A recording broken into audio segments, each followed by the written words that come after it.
Assalamualaikum warahmatullahi wabarakatuh semua.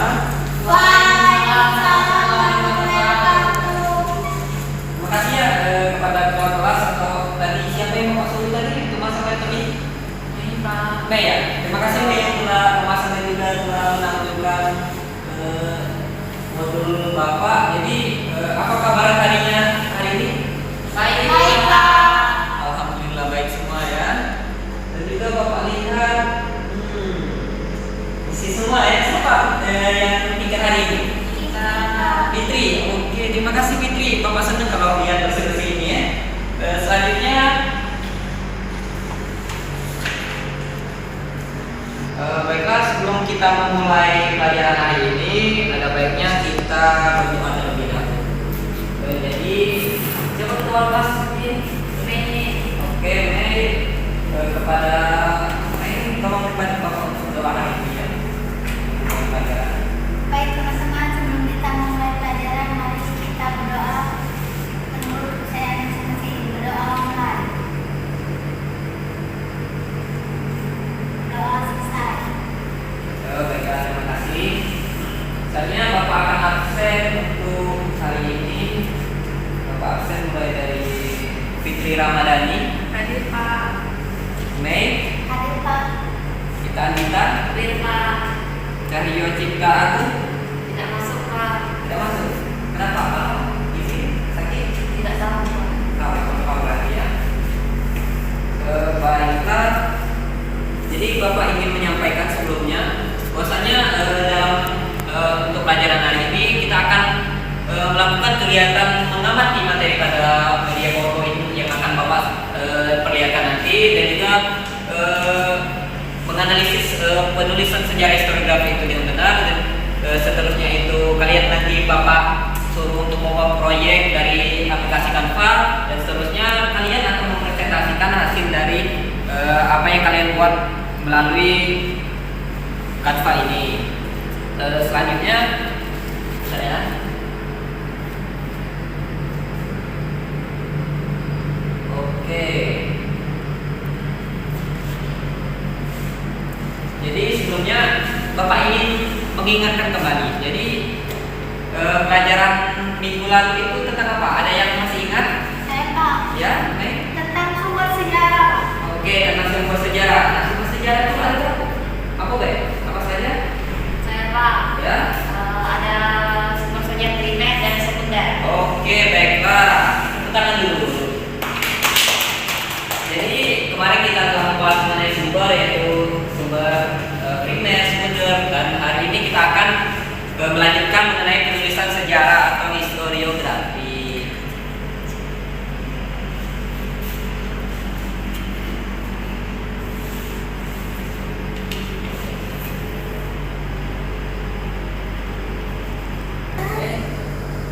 Nah, jadi Bapak akan bertanya mengenai historiografi. Ada yang tahu nggak apa itu historiografi? Saya Pak. Oke, Mei? Tambang untuk menulis sejarah Pak. Aha, yang lain? Ada yang tahu? Atau ingin menambahkan? Baru tahu ya? Oke, jadi benar apa yang dibilang Mei tadi, bahwasanya historiografi itu adalah tahapan kegiatan penulisan sejarah. Nah, jadi Bapak akan menjelaskan mengenai historiografi ini. Jadi historiografi ini adalah tahapan atau kegiatan menyampaikan hasil-hasil rekonstruksi imajinatif masa lampau sesuai dengan identitasnya. Nah, jadi setelah seperti yang dikatakan Mei tadi, bahwasanya historiografi itu adalah tahapan kegiatan penulisan sejarah. Nah, hasil atas penafsiran fakta-fakta yang kita tuliskan itu akan menjadi sejarah yang selaras. Nah, di sini kita akan dihadapkan dengan yang namanya kemahiran literasi atau art of writing. Nah, selanjutnya,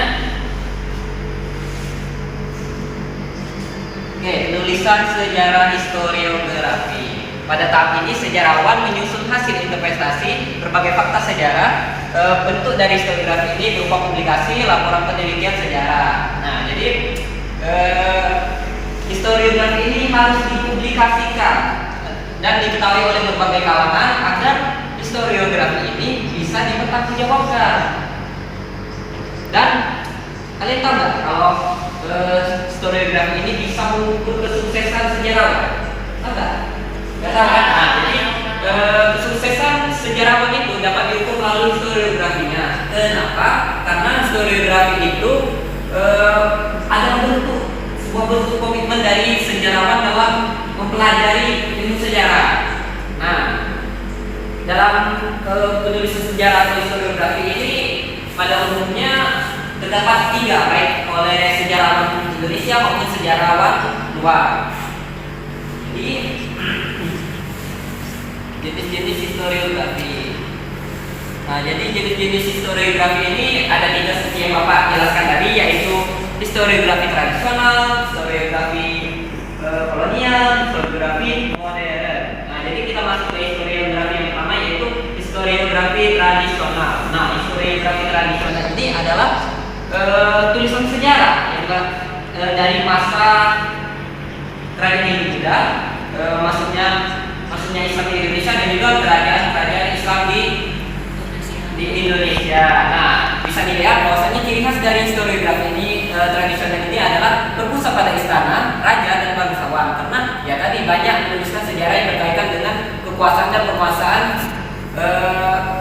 kerajaan. Nah, berpusat pada kedaerahan juga karena banyak menuliskan sejarah suatu daerah tertentu, dan religion sentris. Jadi berpusat pada hal yang berkaitan dengan agama, kepercayaan dan hal yang dianggap sakral.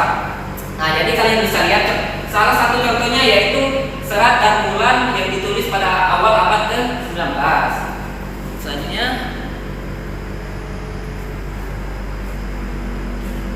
historiografi kolonial. Nah, jadi historiografi kolonial ini adalah tulisan sejarah sesuai dengan namanya dari masa kolonial. Nah, ciri khasnya sendiri bisa kalian lihat dari historiografi kolonial ini yaitu Eropa sentris yang memusatkan pada tulisan sejarah tentang berbagai bangsa Eropa yang pernah singgah dan juga bahkan berkuasa di Nusantara. Jadi jangan heran kalau sudut pandang mereka ini dari bangsa Eropa.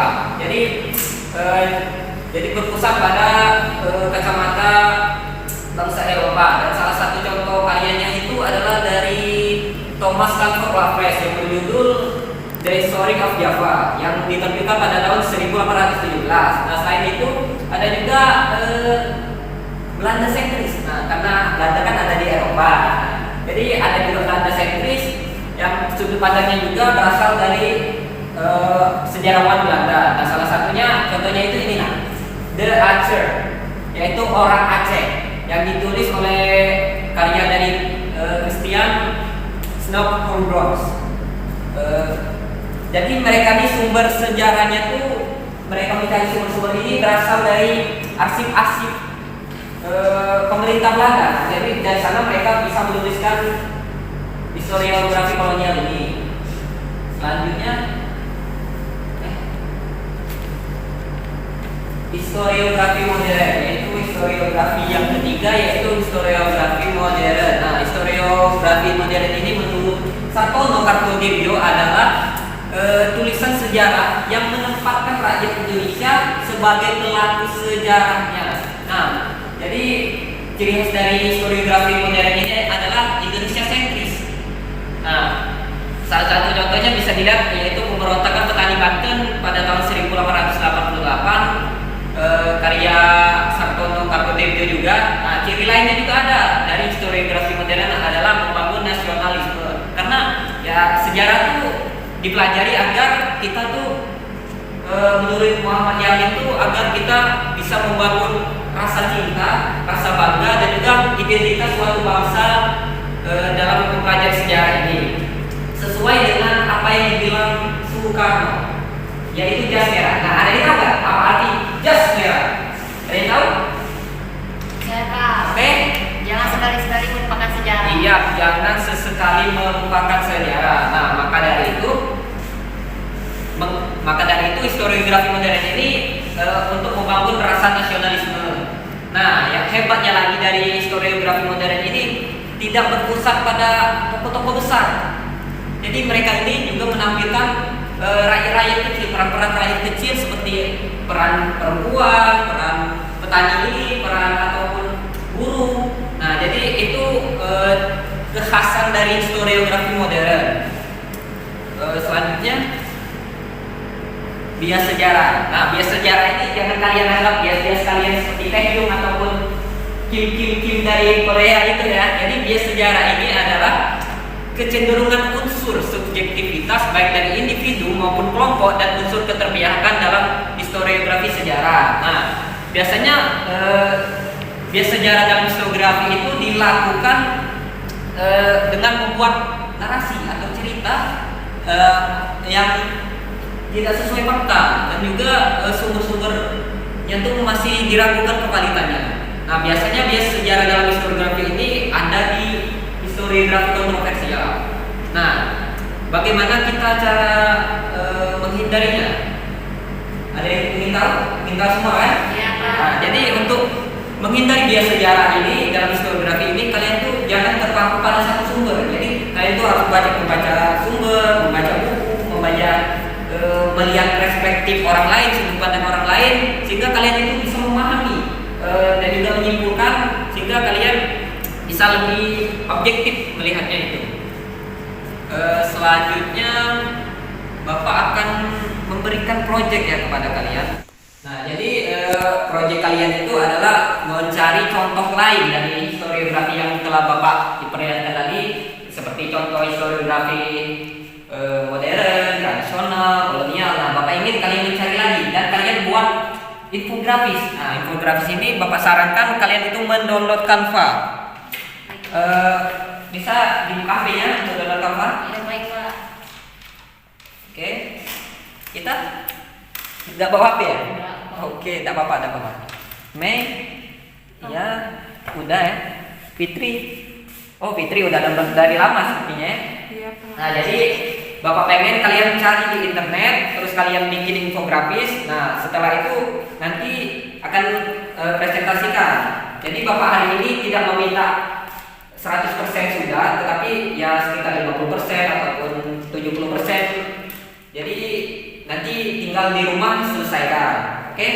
Bapak beri waktu sekitar 10 menit untuk mengerjakannya. Mulai dari sekarang ya.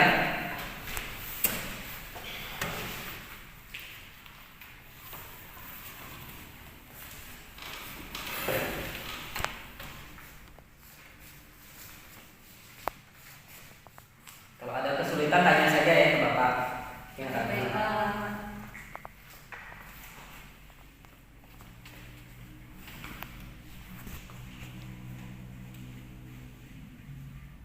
Oke, waktunya habis ya. Bapak ingin lihat dulu.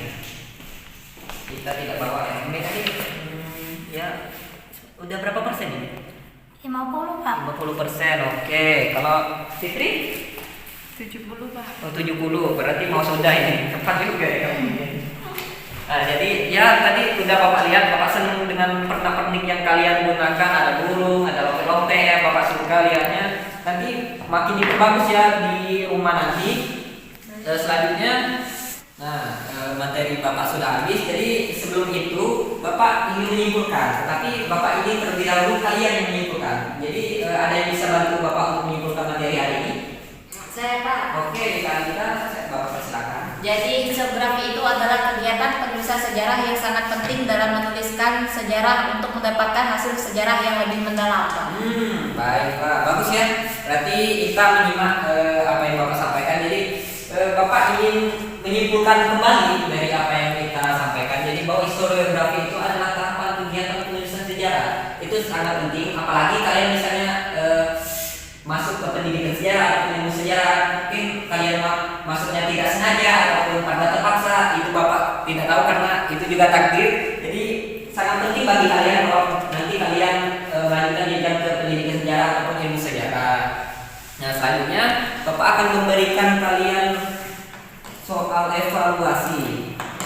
Bapak akan memberikan waktu sekitar 10 menit juga untuk mengerjakan ini. Bapak harap kalian bisa mengerjakannya karena Bapak lihat tadi kalian juga menyimak pelajaran per hari ini.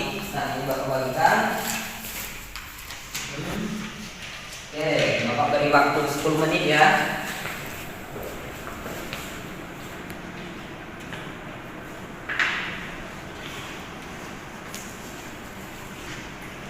Gimana? Sulit tidak? Tidak, Pak. Tidak ya, maksudnya tidak sulit karena kalian menyimak ya. Fitri ada kesulitan nggak? Tidak ya. Bagus sedikit. Oke. Kita. Oke. Waktunya cuma 1 menit lagi. Oke, waktunya habis. Papa ambil ya. Oke, terima kasih. Bapak periksa dulu ya.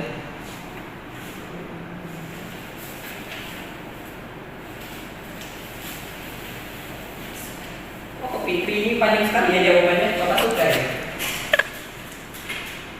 Baiklah, Bapak lihat sudah bagus-bagus semua. Sebelum itu Bapak akan berikan setelah ini ya. Bapak ingin memberikan kalian PR. Nah, PR ini kalian tolong buka bukunya, buku paketnya. Halaman 62. Baik, Pak. Nah, di sana ada kalau tidak salah ada 2 soal ya. Nah, tolong kalian kerjakan di rumah. Terus juga nanti kalian kumpul bersamaan dengan tugas proyek tadi yang menggunakan Canva. Mungkin itu saja yang Bapak bisa sampaikan untuk pelajaran hari ini. Waktu Bapak juga sudah selesai. Habis ini pelajaran Bapak siapa? Oke.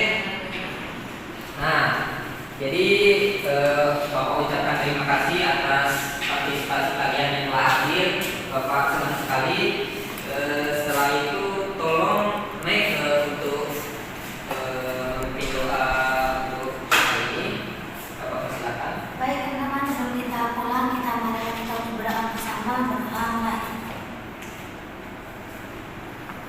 Doa selesai. Baiklah, terima kasih untuk kalian semua. Bapak Airi, wabillahi taufiq wal hidayah. Wassalamualaikum warahmatullahi wabarakatuh. Waalaikumsalam warahmatullahi wabarakatuh. Terima kasih Pak. Sama-sama, Bapak duluan ya. Siap Pak.